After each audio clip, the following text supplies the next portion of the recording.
Assalamualaikum warahmatullahi wabarakatuh. Puji beserta syukur marilah kita panjatkan kepada Allah Subhanahu wa taala karena berkat rahmat dan hidayahnya saya dan kalian semua yang sedang menonton video ini dalam keadaan sehat walafiat. Tidak lupa sholawat serta salam tercurahkan kepada Nabi Muhammad SAW, keluarganya beserta sahabatnya. Semoga kita semua bisa mendapatkan syafaatnya. Perkenalkan, nama saya Andi Nur Aziza Batari Alam dari kelas 11 MIPA 6 SMA Negeri 1 Cikarang Selatan. Saya akan menyampaikan sebuah resum materi Smart Trend yang disampaikan pada saat pesantren Ramadan di sekolah saya. Yang pertama ada Islam rahmatan lil alamin. Islam adalah agama yang menjadikan kita sebagai rahmatan lil alamin. Rahmatan artinya kebaikan, kasih sayang, manfaat.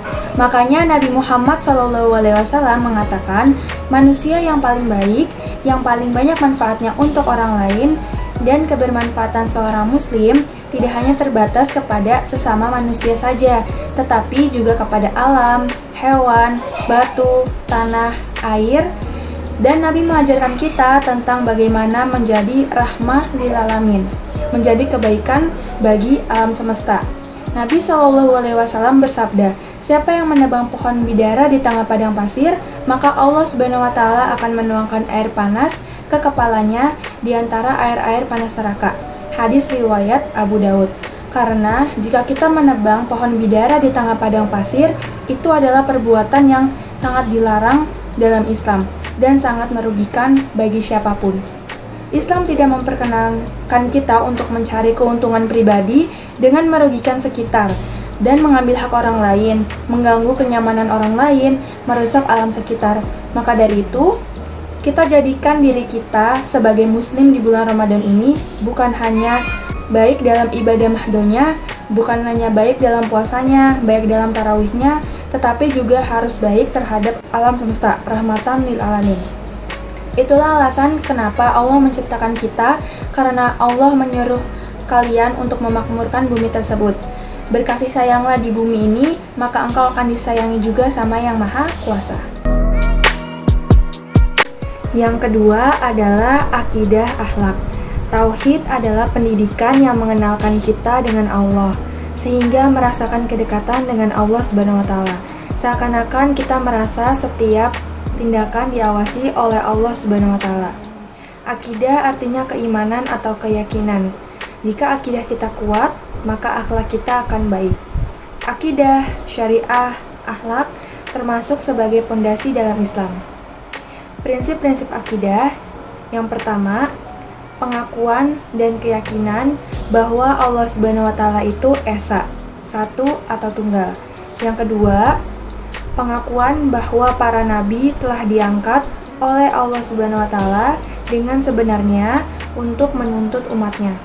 Yang ketiga, kepercayaan akan adanya hari kebangkitan. Yang keempat, keyakinan bahwa Allah Subhanahu wa taala itu adalah Maha Adil. Syarat keimanan dari seorang muslim diantaranya ada 3. Yang pertama, diyakini dalam hati. Yang kedua, diucapkan dalam Islam. Yang ketiga, diamalkan dengan perbuatan.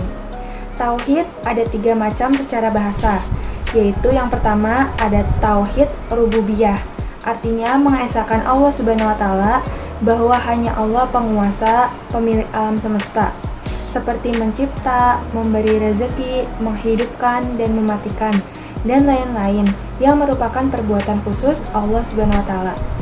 Yang kedua, ada tauhid uluhiyah, artinya mengesahkan Allah Subhanahu wa taala dalam jenis-jenis peribadatan yang telah disyariatkan baik yang terlihat maupun batin.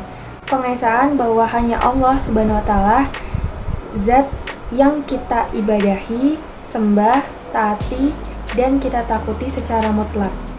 Yang ketiga, ada tauhid asma wa sifat, artinya keyakinan bahwa Allah Subhanahu wa taala memiliki 99 nama-nama yang indah yang disebut Asmaul Husna, yang dimana tidak dimiliki oleh orang lain selain Allah Subhanahu wa taala. Yang ketiga adalah sirah Nabi. Sirah Nabawiyah adalah sejarah perjalanan hidup Rasulullah SAW baik sebelum diangkat menjadi Rasul maupun setelah diangkat menjadi Rasul hingga wafatnya beliau. Nabi Muhammad SAW lahir di kota Mekah pada 12 Rabiul Awal, tahun Gajah bertepatan dengan tahun 570 Masehi. Nabi Muhammad lahir dari orang tua bernama Abdullah bin Abdul Muthalib dan Aminah binti Wahab. Akan tetapi, Abdullah meninggal dunia saat Aminah mengandung Nabi Muhammad yang berusia 2 bulan. Setelah itu, Nabi Muhammad lahir tanpa didampingi oleh sang ayah. Setelah lahir, Nabi Muhammad diserahkan pada Halimah Sa'idah untuk disusukan, dan Nabi Muhammad tinggal bersama Bani Sa'ad selama 4 tahun. Di usia 6 tahun, sang ibu wafat. Kemudian Nabi Muhammad dirawat oleh kakeknya dari pihak ayah, yaitu Abdul Muthalib. Selang 2 tahun, sang kakek wafat. Sejak saat itu, Nabi Muhammad SAW dirawat oleh pamannya bernama Abu Thalib. Tumbuh dewasa, Nabi Muhammad SAW menikah dengan Siti Khadijah saat berusia 25 tahun. Nabi Muhammad SAW mendapatkan wahyu saat usia 40 tahun. Setelah itu, Nabi Muhammad mulai melakukan dakwah yang awalnya secara bersembunyi-sembunyi. Nabi Muhammad wafat saat berusia 63 tahun. Istri-istri Nabi Muhammad SAW merupakan para wanita yang mulia dan mendapat gelar Ummul Mukminin, yaitu ibu dari orang-orang yang beriman. 13 istri Nabi Muhammad SAW dan sifatnya. Yang pertama, Khadijah binti Khuwailid radhiyallahu anha. Rasulullah SAW pernah bersabda, wanita terbaik ialah Maryam putri Imran dan Khadijah. Hadis riwayat Al-Bukhari dan Muslim. Status Khadijah sebelum menikah adalah janda yang ditinggalkan wafat oleh 2 suaminya terdahulu. Baik Rasulullah SAW, Khadijah adalah istri dan cinta pertamanya. Dan selama menikah dengan Khadijah, Rasulullah tidak pernah melakukan poligami kecuali setelah Khadijah wafat. Yang kedua, ada Saudah binti Zam'ah bin Qais radhiyallahu an.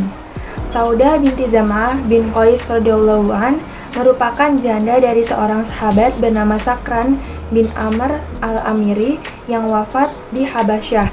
Datanglah Rasulullah meminang Saudah dan menikahinya pada bulan Ramadan tahun 10 Hijriah. Saudah binti Zam'ah adalah salah satu istri baginda Rasul yang taat dan setia hingga beliau wafat. Ketika hendak diceraikan, Saudah memohon kepada Rasulullah agar tidak melakukan hal itu. Yang ketiga, ada Aisyah binti Abi Bakar As-Siddiq radhiyallahu an. Beliau adalah putri Abu Bakar As-Siddiq. Keistimewaan beliau yang lain adalah bahwa kesuciannya telah diakui Allah SWT dari atas langit ketujuh.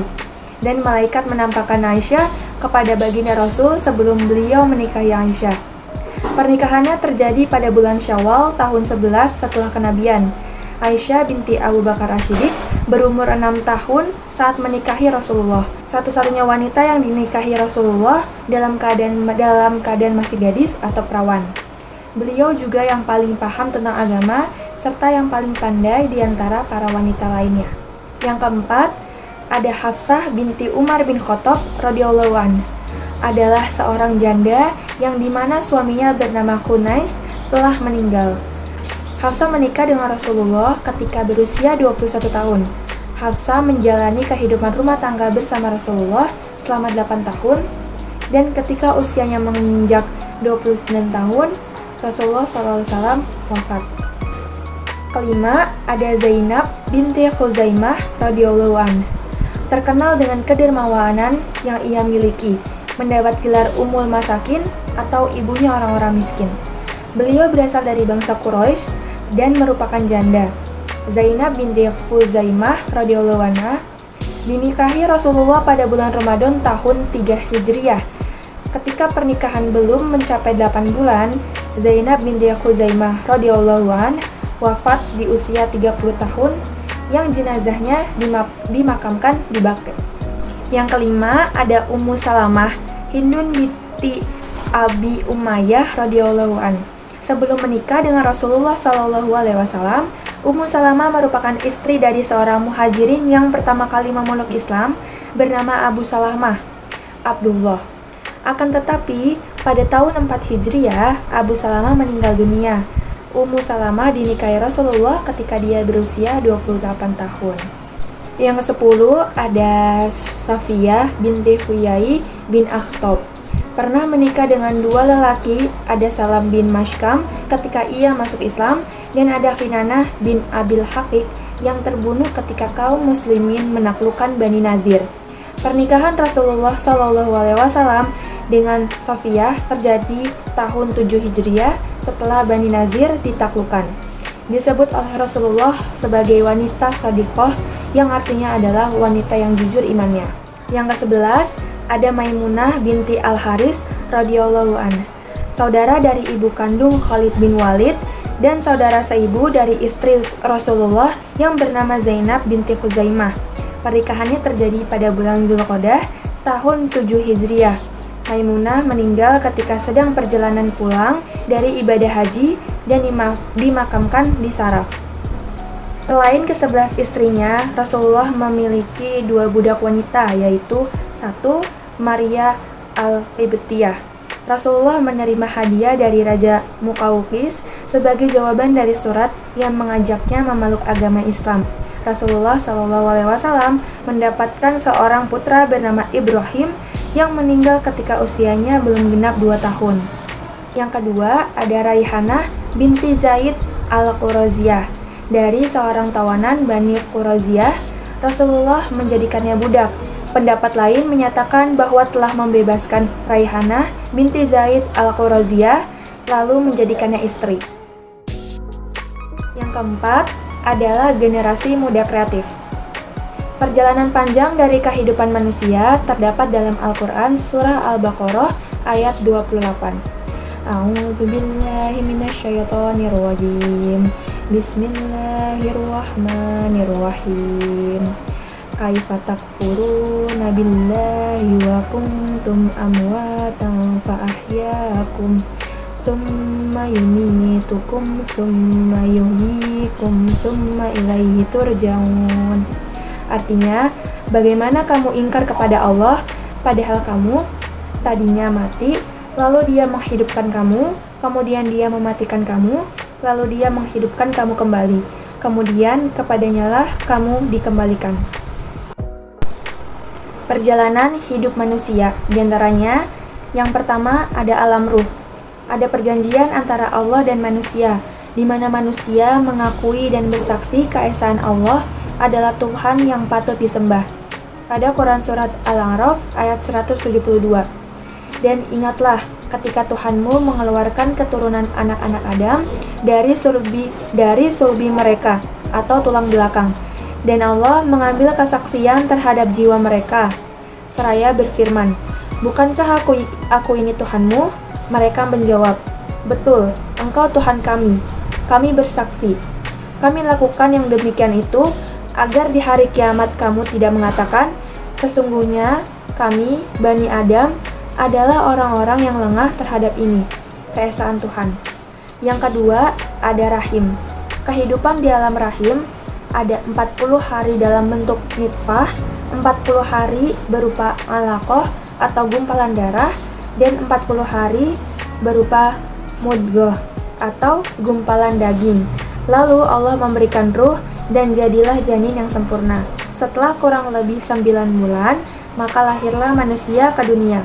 Yang ketiga ada alam dunia, di mana proses manusia untuk hidup dan berkembang. Di alam inilah umur manusia akan dipertanggungjawabkan kepada Allah, Sang Pencipta.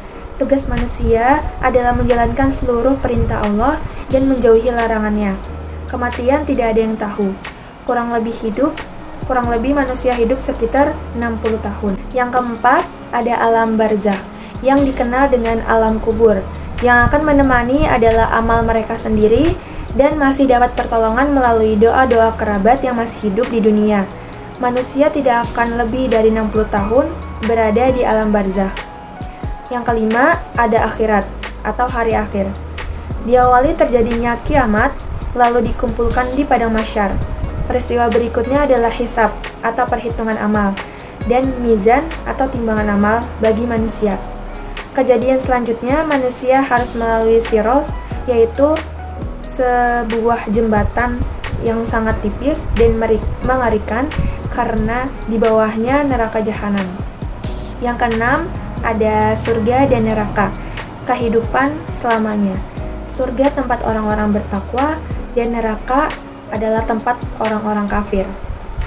Dari Abi Hurairah, Rasulullah SAW bersabda, setiap anak dilahirkan dalam kondisi fitrah kecuali orang tuanya yang menjadikannya Yahudi, Nasrani, atau Majusi. Hadis riwayat Bukhari Muslim. Manusia pernah hidup dalam rahim ada dalam Al-Quran, surah As-Sajdah ayat 9. Kodok adalah hal-hal yang tidak dipilih oleh manusia. Setiap kodok tidak Allah hisab atau tidak akan dipertanyakan. Sekian resum materi semantren Ramadan pada pesantren Ramadan di sekolah. Kurang lebihnya mohon dimaafkan. Terima kasih. Wassalamualaikum warahmatullahi wabarakatuh.